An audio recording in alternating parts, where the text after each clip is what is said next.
नमस्ते, स्वागत है आपका इस वीडियो में। और आज है आपका कितना आज है आपका 26 फरवरी। उसी के साथ साथ अगर आप शेयर में रहे लाइक शेयर सब्सक्राइब जरूर कर दीजिएगा। हमारे टेलीग्राम और व्हाट्सएप चैनल को डेफिनेटली ज्वाइन कीजिए रेगुलर अपडेट्स पाने के लिए। और जैसे आपको पता है हमारे वेबसाइट में आपको रेगुलर अपडेट जो है वो मिलते रहते हैं, हर एक चीज़ को जो हम अपडेट करते हैं, तो वहाँ पे जाइए। फ्री ऑफ कॉस्ट आपका 7 दिन का रजिस्ट्रेशन है, वो आप कर सकते हो। उसके बाद आप अगर देखते हैं कि कंटेंट अच्छा है, आपके लिए फ़ायदेमंद है, रेगुलर अपडेट्स हम डालते रहते हैं, तो फिर मेंबरशिप आप ले सकते हैं, बहुत ही नॉमिनल फ़ी है। चलिए शुरू करते हैं आज के इंपॉर्टेंट न्यूज़ के साथ। ज़्यादा न्यूज़ एक्चुअली है नहीं, बट कुछ कुछ इंपॉर्टेंट न्यूज़ है जो देख के मैं बहुत ही ज़्यादा प्रसन्न हूँ। और इसके बारे में जैसे मैं ये बोलना चाहूँगा कि आई एम रियली ग्रेटफुल। और मे बी थोड़ा सा मैं खुद का बड़ाई भी कर लूँ, तो मुझे लग रहा है कि कुछ कुछ चीज़ों को लेके मैं बोल रहा हूँ ना, और जो अगर आप मेरे को फॉलो करें तो वो आपको एक देखने को मिलेगा कि कैसे maybe the government is listening to me, और maybe God is listening to me, कि भाई बात सही सही हो रहा है। चलिए अभी आपको क्या देखने को मिला, poorest Indian see spending growth at a faster clip. So भाई गरीब लोग जो है वो यहाँ पे बहुत ज़्यादा जो है पैसा खर्चा कर रहे हैं। तो हमें यहाँ पे क्या देखने को मिला, इंपॉर्टेंट न्यूज़ है, ये बहुत ही ज़्यादा इंपॉर्टेंट है, क्योंकि आपको समझना पड़ेगा कि जो हमारा जो सोसाइटी है, सोसाइटी अलग अलग भागों में बटा हुआ है। एक है आपका पुअर क्लास, एकदम अल्ट्रा पुअर, ठीक है, जिसके पास कुछ नहीं है, रोटी कपड़ा मकान नहीं है। वहाँ पे गवर्नमेंट उसको घर दे रही है, पानी दे रही है, फिर शौचालय दे रही है। तो यहाँ पे जो है उसको गवर्नमेंट जो है वो सर्वाइव करने के लिए सपोर्ट दे रही है। और एक है मतलब हाई नेट वर्थ इंडिविजुअल, यानी अल्ट्रा रिच, मतलब करोड़पति जो है, मतलब जिनके पास 10 करोड़ 7 करोड़ का जो नेटवर्थ है, वो जो है आपका 1% में आ जाते हैं, ठीक है। बीच में आ जाते हैं आपका मिडिल क्लास, जो आपका टैक्स देता है, दैट इज़ नियर अबाउट 1 और 2% ऑफ टैक्स, मतलब जो टैक्स पेयर है वो आपका मिडिल क्लास है। अपर मिडिल क्लास और मिडिल क्लास जो है वो टैक्स देता है। हाई नेटवर्थ इंडिविजुअल टिपिकली कोई टैक्स नहीं देता है। और ये बंदा तो टैक्स ब्रैकेट में आता ही नहीं, क्योंकि उसको खुद का मतलब जो सर्वाइवल है उसमें गवर्नमेंट उसको सपोर्ट करता है। तो इसी तरीके से हमारा जो है सोसाइटी वो इस तरीके से आपका डिवाइडेड है। और इस जगह पे आपको क्या देखने को मिला था, poorest Indian see spending grow at a faster clip. तो the poorest families are those at the lower end of the socio economic spectrum. और ये क्या करें, वो पर कैपिटा पर पर्सन खर्चा जो है वो तगड़े लेवल पे कर रहे हैं compare to wealthier families over the past decade. तो आपको यहाँ पे क्या देखने को मिला है, this shows that how the economy is working.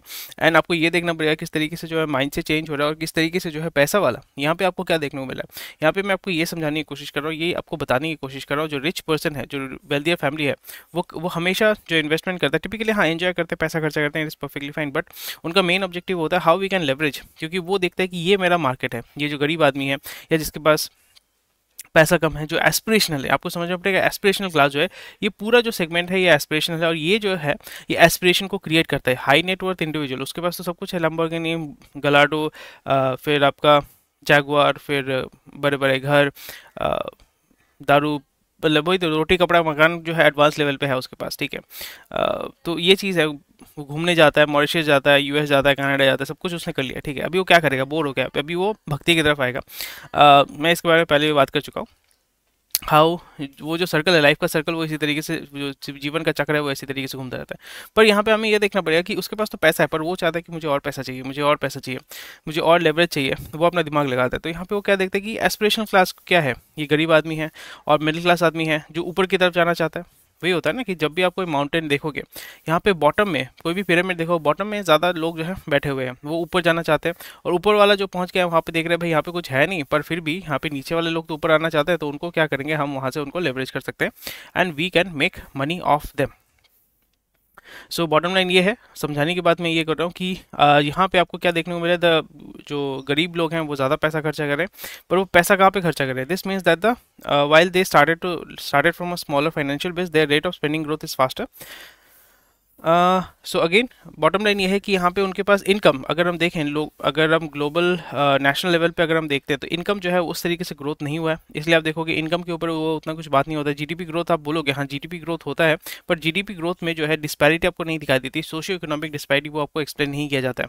इसका मतलब ये होता है कि जो टॉप 1% है और बॉटम 1% के बीच में जो इकोनॉमिक डिस्पैरिटी वो कितना बड़ा है वो आपको नहीं देखने को मिला, बट वो चीज़ आपको ये देखने को मिलेगा over a period of time. अगर आप 2 साल में भी अगर न्यूज़ पकड़ के देखते हैं, Lamborghini, Mercedes, BMW, they are selling a lot of vehicles, ठीक है। इसका मतलब ये है कि जो अपर मिडिल क्लास है वो एचएनआई की तरफ मूव कर रहे हैं, वो एस्पिरेशनल है, वो कंज्यूम कर रहे हैं उसको ज़्यादा, क्योंकि वो अफोर्डेबल है। इसलिए आप देखोगे, मैंने कभी भी अपने लाइफ में तो कभी भी ये नहीं देखा कि भाई बीएमडब्ल्यू एडवर्टीजमेंट कर रहा है, बोल रहा है कि आप गाड़ी लेके जाओ। I never saw an BMW, मैं टू बी ऑनेस्ट, ठीक है। मैं मिडिल क्लास फैमिली से हूँ, आप और फिर छोटे शहर से आए हो, छोटी जगह से आया हूँ। मैंने कभी नहीं देखा। मैंने BMW गाड़ी जो है वो क्लास मतलब कॉलेज लेवल पे जाके मैंने BMW गाड़ी अपने आंखों के सामने देखा। मैंने हाँ BMW कभी देखा भी नहीं था। ठीक है, पहली बार जब मैंने BMW X1 देखा था, I remember, and I was really amazed कि भाई दोस्तों को मैं दिखा था, भाई ये देख BMW ऐसा दिखने में होता है। ठीक है, सो उसके बाद अभी हमें देखने को मिला कि BMW आप अपने घर लेके जा सकते हैं 60,000 रुपीज़ EMI देके, 60,000 रुपीज़ EMI देकर, और 5 साल बाद BMW बोल रहा है कि we will buy back offer दे रहे हैं 50% कॉस्ट में, 50% या 40% कॉस्ट में हम जो उसको बाई बैक कर लेंगे, फिर आप उसी पैसे में दूसरा एक BMW ले सकते हैं। सो this is what is happening. तो हमें क्या देखने को मिला था, जो एस्पिरेशनल क्लास है वो अपर मिडिल क्लास हो सकता है, लोअर मिडिल क्लास हो सकता है, और फिर आपका जो पुअर क्लास है वो भी हो सकता है। सो इस जगह पे आपको क्या देखने को मिला है, that every one is becoming aspirational. वो खर्चा कर रहे हैं, पर यहाँ पे उसको उससे पैसा कौन कर रहा है, बेनिफिट कौन उठा रहा है, जो बिजनेस ओनर्स है। बिजनेस ओनर्स कौन है, प्राइमरली आपके हाई नेटवर्थ इंडिविजुअल्स हैं, जो बिजनेस को शुरू करें, बिजनेस को ग्रो करें, बिजनेस को स्केल करें। सो जो पुअर आदमी है यहाँ पे, जब भी पुअर आदमी हो गया या मिडिल क्लास हो गया या अपर मिडिल क्लास हो गया, उसको जो पैसा चाहिए होगा वो कहाँ से फाइनेंस करें। आइदर वो अपने इनकम के माध्यम से उसको फाइनेंस करता है, या आपका डेट के माध्यम से फाइनेंस करता है। दो ही तो इनकम सोर्स होता है ना, एक होता है एक्टिव इनकम सोर्स, या उसका इनकम सोर्स है, और एक होता है कि डेट के माध्यम से उसको फाइनेंस करता है, क्योंकि पैसा तो उसको देना ही पड़ेगा। तो इसके माध्यम से हमें क्या देखने को मिला है कि लोग जो है अननेसेसरीली बहुत जगह पे एस्पिरेशनल चीज़ों को कंज्यूम करने के लिए वो डेट में जो है वो डूब जाते हैं, वो डेट में जो है डूब जाते हैं। आपको समझना पड़ेगा, good there is nothing called bad debt, there is something called good debt, and there is something called bad debt. Good debt का मतलब होता है ओवरऑल, गुड डेट का मतलब ये होता है कि any debt which is making you money, which is making you money. For example, अगर आप बिजनेस लोन लेते हैं, अगर बिजनेस के माध्यम से क्या करें, बिजनेस को ग्रो करना चाहते हैं, सो इसलिए जो बड़े इंडिविजुअल्स होते हैं, बड़े इंडिविजुअल्स जो पैसे वाले होते हैं, वो क्या करते हैं, वो पैसा उठा के जो है अपने बिजनेस को शुरू करते हैं। फिर अगर अगर फॉर एग्जाम्पल वो बिजनेस डूब गया या लोन को पे बैक नहीं कर पाते, तो फिर क्या करते हैं, वो बैंकरप्ट डिक्लेयर कर देते हैं। तो उससे क्या होता है कि उनके पर्सनल लाइबिलिटीज़ कुछ नहीं होती है, कंपनी डूबे डूबे, पैसे का, बैंक का पैसा डूबे डूबे, मुझे क्या, उनको एक लीगल प्रोटेक्शन दिया जाता है। सो उसको क्या कहेंगे हम, उसको हम कहेंगे गुड डेट। अगर बिजनेस चल गया तो बहुत अच्छी बात है, बिजनेस नहीं चला तो फिर बैंक समझेगा, NCLT समझेगा, मेरे को क्या, ठीक है। बट उसी जगह पे यहाँ पे अगर आप एक आईफोन लेते हैं, अगर आपका 15,000 का सैलरी है, अगर आपका 15,000 का सैलरी है, आप फ़ोन ले रहे हो 1,20,000 रुपये का, ठीक है, तो इसका मतलब क्या हो गया, आप नियर अबाउट आपका 8 महीने का सैलरी जो है वो उसी सैलरी पे आप फूक दे रहे हो। और यहाँ पे आप डेफिनेटली इसको फाइनेंस नहीं कर सकते, सॉरी आप इसको डेफिनेटली अफोर्ड नहीं कर सकते अगर आपके पास उतना सेविंग्स नहीं है। तो फिर आप क्या करते हैं, आप डेट में डूब जाते हैं। इसलिए आप देखोगे आईफोन में, जो आईफोन या सैमसंग के जो एक्सपेंसिव फ़ोन्स होते हैं, वहाँ पे आपको 1,20,000, 80,000, 90,000 नहीं दिया जाता। वो आपको क्या दिखाया जाता है कि 4,500 रुपये या 3,500 रुपये दे के आप इसको लेके जाओ, 3,500 रुपये दे के आप इसको लेके जाओ। इससे दिक्कत ये होती है कि आप अननेसेसरीली डेट में जो है वो डूब जाते हैं। डेट में डूबने के बाद इसका बेनिफिशियरी कौन होता है, जो हाई नेट वर्थ इंडिविजुअल है, वो उसका सबसे बड़ा बेनिफिशियरी होता है। इसलिए आप क्या देख रहे हो कि HNI जो है उसका एक स्पेंडिंग लिमिट है, उसके साथ वो क्या ही खर्च करेगा, ठीक है। बट यहाँ पे हम ये देख रहे हैं कि जो एस्पिरेशनल क्लास है, AAC बोलेंगे हम उसको, एस्पिरेशनल क्लास जो है वो ऊपर की तरफ जा रहा है, वो ऊपर की तरफ जाने चाहता है और वो एस्पायर कर रहा है। इसलिए आप देखोगे हैवी लेवल पे influencer marketing has become billion dollar industry. लोग इन्फ्लुएंसर के माध्यम से बिलियन डॉलर का जो है माल सामान जो है वो बेच रहे हैं मार्केट में। So this is how it is, and I hope you are able to understand how it works, and this is going to boost up. And आपको हमेशा ध्यान में रखना है कि मैं ये बोलने की कोशिश करता हूँ, ये समझाने की कोशिश करता हूँ, that you should always be on the side of the winning side में आपको होना चाहिए। ठीक है, आपके पास एस्पिरेशंस है, एवरीथिंग इज़ फाइन, बट आप अपने नेसेसिटी को फुलफिल करो। और एस्पिरेशन जो है वो आपका हमेशा आपका सरप्लस से आना चाहिए। जो भी आप उसमें पैसा खर्चा करना चाहते हो वो हमेशा आपका सरप्लस से आना चाहिए, शुड नॉट बी नेसेसिटी। जैसे मैंने बताया, आप आईफोन से अगर फॉर एग्जांपल ओनली फैंस चलाते हैं, या फॉर एग्जांपल इंस्टाग्राम में रील बनाते हैं, नाचते हैं, वहाँ से आपको पैसा मिलता है, तो फिर definitely it's a very good investment. IPhone will be an investment.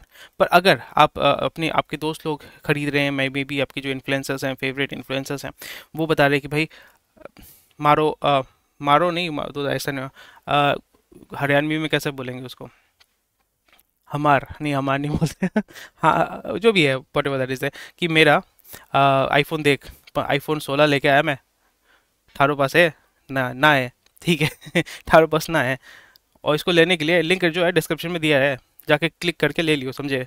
EMI में होगा तो दे दियो, क्या फ़र्क पड़ता है, घर में जो आपका क्या बोले सोने जेवरात रखे हुए हैं, उससे तो कोई कुछ फ़ायदा ना होवे, ठीक है। तो उसको गिरवी रख के आईफोन ले लियो, बहुत तगड़ा फ़ोटो आवे, और फिर वो अपने सोशल मीडिया में डालियो, और फिर उसके बाद सही सही लड़कियां तो है ना, तेरे को फ्रेंड रिक्वेस्ट भेजो है मैं किसी को मॉक नहीं कर रहा, but I am just giving an example. So this is how it is. So again be very very clear. Asset and liabilities आपको समझना है. अगर आप इस चैनल को देख रहे हैं, सुन रहे हैं, and I am pretty much sure that you try to understand and you have a very clear understanding of what is asset and liability. So I hope you have understood this. Good debt, bad debt, you try to figure out how it works and which one is going to help you out. चलिए next news को देखते हैं. while Ola taps new roads, Uber वाले बंदे क्या ही करेंगे. और यहाँ पे ब्रुकफील्ड, GIC और अल्फा वेव क्लोज इन और Blackstone PGP class. PGP class जो है उसको लेना चाहता है. उसमें क्या ही है. Women floor the pedal at auto factories. So women को जो है वहाँ पे उनको असेंबली लाइन में जो है काम करवाया जा रहा है. ज़्यादा उनको जो है अपॉर्चुनिटी मिल रहा है and they are working there. तो यहाँ पे हितेश जी ने एक कमेंट किया था. उन्होंने कहा था कि involving women on the basis of merit has must be done. Definitely मैं बोल रहा हूँ कि मेरिटोक्रेसी में जेंडर देखा नहीं जाता. जेंडर, कास्ट, क्रीड, रिलीजन कुछ नहीं देखा जाता. मेरिटोक्रेसी में ये होता है कि भाई आपके मेरिट के बेसिस में आपको जो है सिलेक्शन किया जाता है. And definitely it's a disparity currently specially in Indian firms. वो लोग सो देखिए, मैं बार बार बताने की कोशिश कर रहा हूँ कि वो कल्चर जो है आपका, इट्स अ पॉलिटिकल मूवमेंट. वो culture is a political movement. क्योंकि यहाँ पे क्या होता है कि जब भी आप सोशल, एक सोसाइटी जो है वो अपने तरीके से वो मूव करता है. हमारी सोसाइटी में अगर आप देखो कि यहाँ पे जो इंडियन ट्रेडिशनल सोसाइटी है, इंडियन सिविलाइजेशन में हमेशा जो मर्द होते हैं वो घर के बाहर का काम संभालते हैं और जो गृहिणी होती है या महिलाएं होती है वो घर के अंदर का काम संभालती है. यहाँ पे कोई जेंडर बायस ऐसा कुछ नहीं है कि खराब है, अच्छा है, बुरा है, मैं वो नहीं बात कर रहा हूँ. बट आप इसको सोशल तरीके से आप देखो. हमारा जो सिविलाइजेशन है उसमें क्या होता है कि आपका घर के बाहर के जितने भी काम होता है, यानी मेहनत का काम हो गया, रोटी रोजी, मतलब रोटी रोजी कमाने के लिए घर के बाहर का जितना भी काम होता है वो मर्द करते हैं टिपिकली. और यहाँ पे जो घर के अंदर के जो काम होते हैं, सोसाइटी को मतलब बच्चे को पालना, बच्चे को बड़ा करना, इसमें कोई ख़राब नहीं है, कुछ अच्छा नहीं, मतलब अच्छा ख़राब कुछ नहीं होता है. So this is how the society was there and society still there. ये इसको फॉलो करेगा. बट इसमें जब भी आप इसको मिक्स करने की कोशिश करोगे, इसको तोड़ने की कोशिश करोगे, तो अगर अगेन यहाँ पे there was a very good lecture which was given by a very well-known professor, Vaidyanathan or something. I forgot the name, and मैं आपको डेफिनेटली वो सजेस्ट करूँगा. क्योंकि यहाँ पे ये जो न्यूक्लियर फैमिली का जो कॉन्सेप्ट है वो अमेरिका से ही इंपोर्ट हुआ है. न्यूक्लियर फैमिली का कॉन्सेप्ट ये है कि आप न्यूक्लियर फैमिली के माध्यम से कंजम्पशन को बढ़ा पाते हैं. सिंपल भाषा में मैं बताने की कोशिश कर रहा हूँ कि हाँ, इसमें कन्वीनियंस होता है, सब कुछ होता है, बहुत अच्छी बात है. बट न्यूक्लियर फैमिली का कॉन्सेप्ट में आपको ये देखने को मिलेगा कि उसमें दिक्कत ये होती है कि फॉर एग्जांपल एक जॉइंट फैमिली है. जॉइंट फैमिली में 3 भाई 3 बहन है, सॉरी 3 भाई है, 3 भाई के अपने अपने घर हैं, उन्होंने माँ बाप है. सो एक साथ रहते हैं. तो कितने फैमिली मेम्बर हो गए? 3+3, अब 3+3 6, 6+2 8, मतलब नियर अबाउट 10 लोग हैं. ठीक है, बच्चे को छोड़ देता हूँ मैं, पति पत्नी और माँ बाप. ठीक है, 8 लोग हैं. तो यहाँ पे जो भी खरीदा जाएगा, सामान हो, फ्रिज हो, जो भी हो, वो बल्क में खरीदा जाएगा. तो बल्क में जब भी आप खर्चा खरीदेंगे तो उसमें ट्रांसपोर्टेशन कॉस्ट, स्टोरेज कॉस्ट वो कम हो जाएगा. उसके बाद लिविंग कॉस्ट आपका कम हो जाएगा, इलेक्ट्रिसिटी कॉस्ट मोरलेस कम हो जाएगा. और यहाँ पे और एक चीज़ आपको समझना पड़ेगा कि जब भी आप आपका ग्रुप में रहते हैं, एक सोसाइटी में रहते हैं, एक फैमिली में रहते हैं, तो यहाँ पे मेंटल ट्रॉमा या कोई भी अगर दुख होता है, दर्द होता है, तो फिर वो डिप्रेशन, ये सारी चीज़ें आपके पास फालतू वो सब सोचने की समय नहीं होती. फॉर एग्जांपल आपका डाउन फील कर रहे हो, ठीक है, आपका भाई आ गया, बोला क्या हो गया, चल थोड़ा घूम के आते हैं, थोड़ा चाय पी के आते हैं. फिर अगर आपको पैसे की टेंशन होगी तो फिर क्या करते हैं भाई बहन लोग, बोलते हैं ठीक है कोई बात नहीं, हम लोग उसको देखेंगे. सो ये जो आपको डेफिनेटली पता है, आप अगर न्यूक्लियर फैमिली में पैदा हुए, आपने नहीं देखा जॉइंट फैमिली, सो पूछिए अपने माँ बाप से कि जॉइंट फैमिली में ये सब होता था कि नहीं होता था. अभी दिक्कत हो गया कि न्यूक्लियर फैमिली में जब भी आपका हो गया, हर एक और यहाँ पे जो 8 जन रहते थे उनके लिए एक फ्रिज काफ़ी था, बड़ा फ्रिज था, कोई बात नहीं. एक वॉशिंग मशीन काफ़ी था, ठीक है, बड़ा था, ठीक है, कोई बात नहीं है. फ्रिज, टीवी में भी आपने 3 ले लिया, ठीक है, वो अलग बात है. सो ये सारी चीज़ आपको देखने को मिलेगा. और यहाँ पे जब भी आप न्यूक्लियर फैमिली में मूव कर जाते हैं, उसमें आपको क्या देखने को मिलेगा कि हर एक के पास अलग फ्रिज होगा, अलग अलग घर होगा, अलग मेड होगा, हर सब कुछ अलग अलग होगा. तो उसमें क्या होता है कि आपका जो है कंजम्पशन एज सच नहीं बढ़ता है, कंजम्पशन एज सच नहीं बढ़ता, बट स्पेंडिंग बढ़ जाता है. इसलिए आप देखोगे अगर आप 50 किलो का एक बस्ता खरीदते हो चावल का और एक 5 किलो का बस्ता खरीदते हो चावल का, उसमें प्राइस डिफरेंस थोड़ा सा ज़्यादा हो जाता है. अब अगर कैलकुलेट करोगे तो इसमें क्या होता है कि मैं ये सूक्ष्म चीज़ आपको समझाने की कोशिश कर रहा हूँ कि इसमें क्या होता है, कंजम्पशन बढ़ता है, कंजम्पशन बढ़ता है. कंजम्पशन बढ़ेगा तो क्या होगा, जीडीपी बढ़ेगा, जीडीपी बढ़ेगा तो क्या होगा, जो HNI है उसके पास पैसा बढ़ेगा, रियल एस्टेट वाले के पास पैसा बढ़ेगा. समझ रहे बात, ये आपको समझना पड़ेगा, ठीक है. दिस इज मैं ये कॉन्स्पिरेसी थियरी मतलब प्रैक्टिकल चीज़ आपको समझाने की कोशिश कर रहा हूँ. And but it must be the thing which companies must do without say. Out of there are many females who have great education. Different, मैं इसलिए बोल रहा हूँ meritocracy is the way to go. Meritocracy में आपका जात पात, cast, religion, as भी नहीं देखा जाता है. मेल डोमिनेटेड कुछ नहीं होता है. मेल डोमिनेटेड एज सच, जैसे मैंने बताया कि यहाँ पे हर एक सेगमेंट में, जैसे मैं बता रहा हूँ कि हर एक सेगमेंट में फिर आप इसको ऐसे भी कैटेगराइज कर सकते हो, कुछ कुछ जगह पे, कुछ कुछ इंडस्ट्रीज में a certain religion is dominating. Leather industry में a certain religion dominates, for example bakery industry में सर्टन रिलीजन डोमिनेट्स, ठीक है। फिर आपका बैंगल मेकिंग में certain religion dominates, certain area dominates. तो वैसा करके करोगे तो फिर हर जगह दिक्कत ही दिक्कत होगा। सो बॉटम लाइन ये है कि meritocracy is the way forward, and meritocracy रोम में भी इसको एडवोकेट किया जाता था कि जो आपका जब अलेक्जेंडर मरा था, अलेक्जेंडर मरने के बाद उसको ये, मरने से पहले वो बोल के गया था कि who will be my successor. तो उसने वही बताया था कि whoever is capable, whoever is capable, ये नहीं कि मेरा बेटा है, मेरा भाई है, मेरा चाचा है, मेरा ताऊ, ऐसा कुछ नहीं। Whoever is capable will be the leader of Rome, ठीक है। आई होप आपको ये कॉन्सेप्ट समझ आ गया और आपको मज़ा आ रहा है सुन के। चलो, मज़ा आ रहा है तो लाइक शेयर सब्सक्राइब तो जरूर कर देना। Clear shift in skin care market as Gen Z moves away from fairness products. So 3% drop in the market, 3% से क्या ही होता है बाबू। ये अलग अलग ग्रुप में आ रहा है, ये स्किन केयर मार्केट में अलग अलग ग्रुप में आ रहा है। जैसे आपका गंजापन के ऊपर नया नया चीज़ें आ रही है, फिर आपका जॉनिक सिंस को लेके आया गया था कुछ दिन पहले। So that was a very very successful marketing campaign, ठीक है। तो यहाँ पे sexual wellness is a problem, फिर बच्चा कंसीव करना इज़ अ प्रॉब्लम, घर stress is a very big problem, baldness is a very big problem, ठीक है, hormonal disbalance is a very big problem, ठीक है। HDFC हमने ऑलरेडी इसके बारे में डिस्कस किया था कुछ महीनों पहले। आपका न्यूज़ आया था कि HDFC जो अपना जो एजुकेशन लोन वाला जो यूनिट है उसको सेल ऑफ कर देना चाहता है, मोस्ट प्रोबेबली कोई पी उसको परचेज करना चाहता है। और यहाँ पे आपका RBI ने बोल दिया कि हाँ जब भाई बेच दे, कोई दिक्कत नहीं है, तू बेच, मस्ती से बेच, कोई दिक्कत नहीं है, 90% जो स्टेक है उसको तू बेच, वी आर ओके। और ये चीज़ इससे मैं बता रहा हूँ कि I hope that the government is listening to this video और हमारे चैनल को फॉलो करते हैं, which will be really really nice. चलो कोई बात नहीं। India to add 18 nuclear reactors for 13,800 megawatt electric power. तो जैसे मैंने बताया था कि भाई हम जो है थर्मल के ऊपर नहीं डिपेंड कर सकते, और यहाँ पे 18 न्यूक्लियर रिएक्टर जहाँ से आपका 13,800 मेगावाट इलेक्ट्रिक पावर निकाला जाएगा, NPCIL ने बताया। सो यहाँ पे हमारा न्यूक्लियर पावर कैपेसिटी को बढ़ाया जाएगा, which is very very good. और यहाँ पे ये कहाँ पे होगा वो हमें देखना पड़ेगा। इसमें क्या होगा कि इसमें सबसे बड़ा बेनिफिशियरी कौन कौन सा सेक्टर होगा, यहाँ पे आपका होगा कंस्ट्रक्शन, जो प्राइमरली जिसके पास आपका न्यूक्लियर पावर प्लांट बनाने का शक्ति है या कैपेसिटी है। सो LNT के पास आएगा मोस्ट प्रोबेबली, एंड अलग अलग जो कंपनीज है जो आपका इंफ्रास्ट्रक्चर में, क्योंकि इंफ्रास्ट्रक्चर इसमें न्यूक्लियर रिएक्टर बहुत पैसा लगता है, बहुत पैसा, इसको न्यूक्लियर कोर को बनाने में बहुत ज़्यादा सीमेंट, सरिया, ये सारी चीज़ें चाहिए होती है। सो आपका जो कंस्ट्रक्शन इंफ्रास्ट्रक्चर बिजनेस जो है वो बहुत अच्छा ग्रो करेगा, स्टील, सीमेंट, फिर man power,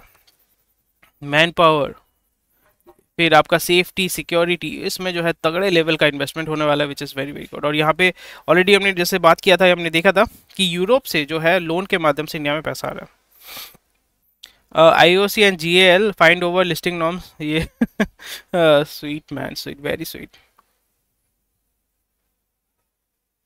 Mahindra holidays to invest 4,500 crore in doubling room capacity. तो 4,500 करोड़ जो है वहाँ पे डालेंगे, और इसमें बहुत ही एक्टिव लेवल पे वो एडवर्टीजमेंट कर रहे हैं, प्रमोट करने की कोशिश कर रहे हैं, क्योंकि ये आपका एक चेन सिस्टम में काम करता है, पूरा सर्विस ये प्रोवाइड करता है, फुल सर्विस प्रोवाइडर ये है।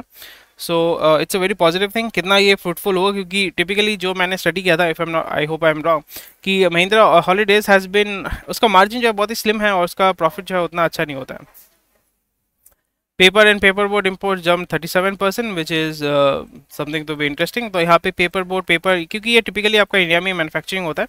सो अगेन यहाँ पे हमें ये देखने को मिलेगा कि इसमें जो manufacturing paper board, primarily paper and paper board India में टिपिकली मैन्युफैक्चर हो जाता है, तो मशीनरी पे आपको ज़्यादा फोकस देखने को मिलेगा, मशीनरी में ज़्यादा आपको कंजम्पशन देखने को मिलेगा। एसर आपका जो लैपटॉप बनाता है वो आपका होम अप्लायंसेस बनाएगा। ILFS आपका NCLT में जा रहा है कि विलफुल डिफॉल्टर टैक्स से हमें मुक्ति दीजिए भैया। RIL to spend 5,000 crore on compressed biogas. So biogas is going to be something I was looking into this. Biogas is very unorganized, and ये प्रोसेस जो उतना मतलब सिंप्लीफाइड नहीं है, ठीक है। इसमें बहुत सारे वेरिएबल फैक्टर्स होते हैं, बट अगेन इसमें अगर काम किया जाता है तो 5,000 करोड़ इसमें अगर पैसा डालेंगे, सो इसमें टेक्नोलॉजी अगर डेवलप होता है, so that can be replicated in urban areas. और जो सेप्टिक टैंक है, सीवर टैंक है, उसमें से जो है बायोगैस बाद में प्रोड्यूस कर सकते हैं। That is going to definitely reduce our fuel consumption.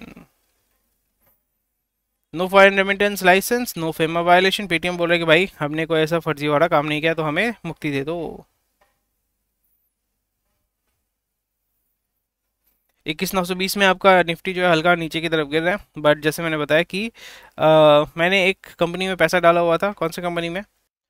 सो यहाँ पे आपका जो है सेलर प्रेशर आपको देखने को मिला, तो इस जगह पे अगर नीचे की तरफ आया तो यहाँ से आपका बाइंग प्रेशर हल्का सा शुरू होगा। और जैसे मैंने बताया था कि यहाँ पे this is where I am invested right now, तो जैसे मैंने देखा था इसमें अलग अलग लेवल्स है। सो इसमें बाउंस कर रहा है, ये 50 डिमा 200 डिमा के नीचे है, तो यहाँ पे आपका नीचे की तरफ आ रहा है, बट इस जगह पे आपका बाई का उसको प्रेशर मिल रहा है, बाई का यहाँ पे सपोर्ट उसको मिल रहा है। So again I am expecting भाई यहाँ पे उसको पाइल अप करके फिर हम यहाँ पे एग्जिट कर जाएंगे नियर अबाउट 3% या 4% रिटर्न लेके। सो यहाँ पे मार्केट जो है डाउन हो कोई फ़र्क नहीं पड़ता है, बट अगर आप सही तरीके से स्विंग ट्रेड करते हैं, सो अगर आप अपॉर्चुनिटी को फिक्स कर पाते हैं, so it will be a very beneficial for you. ठीक है, तो और एक लेवल हम यहाँ पे देखने को मिल रहा है, this is also very good level, but इतने लेवल पे तो आएगा नहीं, so I am not expecting that. So इस जगह पे अगर हम गेम खेलते हैं, so we might get some selling pressure है and again sorry buying pressure है। तो सपोर्ट अगर मिलता है तो ऊपर की तरफ जाएगा, तो हम यहाँ पे स्विंग ट्रेड के माध्यम से थोड़ा बहुत यहाँ पे अपना इनकम बढ़ा सकते हैं। चलिए मूव करते हैं। और Fed favoured inflation gauge seen rising most year, ये तो बातचीत चलता ही रहता है, इसमें कोई कम नहीं कर रहा है, बढ़ा भी नहीं रहा है। UAE is coming out of FATF grey list and it is very good news for India, क्योंकि इंडिया के साथ वो अच्छे से डील कर पाएगा और ट्रेड कर पाएगा। Exicom could be a good long term play on EV growth, IPO में लेके आ रहा है, इलेक्ट्रिक चार्जर्स ये सेल करें, this will be a very big business. तो हंगामा 50 करोड़ वो निकालेंगे। ओके, अति उत्तम रिलायंस और डिज्नी जो है वो आपका स्टार वायाकॉम मर्जर वो हो जाएगा, उसके बाद आपको जी और सोनी का भी हो जाएगा। गुरुग्राम में हाउसिंग पार्सल बेचा है 500 crore. Gurugram is very expensive bro, Gurugram is very very expensive. Mankind के ऊपर थोड़ा सा ऑब्जेक्शन लगा है, क्योंकि वो बोल रहे हैं कि भाई आपका सप्लीमेंट जो है वो आपका, वो ये बोल रहे हैं कि वो आपका नॉन वेजिटेरियन डाइट जो है वो अच्छा है। तो ये तो कंट्रोवर्सी होता ही रहता है, इसमें कोई बड़ी बात नहीं है, बट अगेन थोड़ा सा नेगेटिव सेंटीमेंट होगा तो हल्का सा वहाँ पे सेल ऑफ होने के चांसेस ज़्यादा है। House hold consumption won't hit inflation much, देख सकते हैं, मतलब कंजम्पशन तो वो चलता ही रहेगा। अभी जैसे अभी डेट के माध्यम से उसको कंजम्पशन को पुश किया जा रहा है, तो उसमें कोई इशू नहीं होना चाहिए।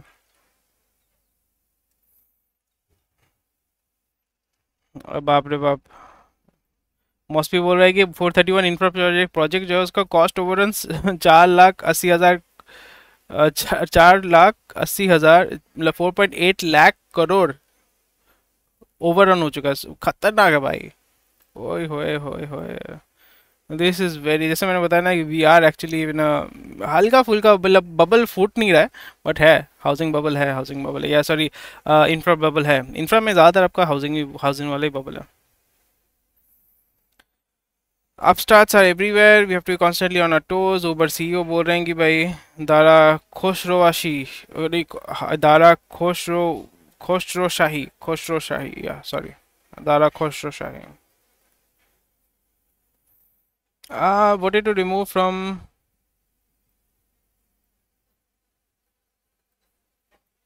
बाईजू का वही है कि अभी मतलब ये मेरे को दिख रहा है ना एक ओवरऑल पिक्चर आपको, जैसे मैंने बताया कि अंदर की खबर भी बहुत कुछ होती है, तो यहाँ पे ये भी हो सकता है कि अगर बाईजू रविंद्रन उनके फैमिली को आउस्ट किया जाता है, तो फिर यहाँ पे जो भी सीईओ आएगा, ठीक है, माइनॉरिटी शेयर होल्डर जो भी सीईओ को बिठाएंगे, उसके बाद हम ये एक्सपेक्ट कर सकते हैं 1 साल के अंदर आईपीओ में दे के निकल जाएंगे सब कोई। आईपीओ में देखिए जैसे जोमेटो निकल गया ना सब कोई, जोमेटो को पब्लिक करके सब निकल गए, एंड उसके बाद कंपनी डूबे या उठे हमें क्या फ़र्क पड़ता है। तो वही कॉन्सेप्ट मुझे लग रहा है यहाँ पे होगा नहीं होगा मुझे पता नहीं है, बट वो एक फील मेरे को आ रहा है कि भाई सीईओ को निकाल के दूसरा कोई सीईओ बिठा देते हैं, 1 साल के अंदर आईपीओ करके पैसा जो है जिसका लिक्विडेट करके निकल जाते हैं। So that might be something there. Accenture spots 10% revenue from Gen AI, देख सकते हो, कोई बड़ी बात नहीं है। So anyway thank you for watching this video. कोई भी क्वेश्चन कोई कमेंट सेक्शन बता सकते हैं। स्वस्थ रहिए और हमारे व्हाट्सएप चैनल को ज्वाइन कीजिए, टेलीग्राम चैनल को ज्वाइन कीजिए और रेगुलर अपडेट्स पाइए। चलिए स्वस्थ रहिए, मस्त रहिए और होपफुली आपका ये हफ्ता अच्छा जाएगा। बाय।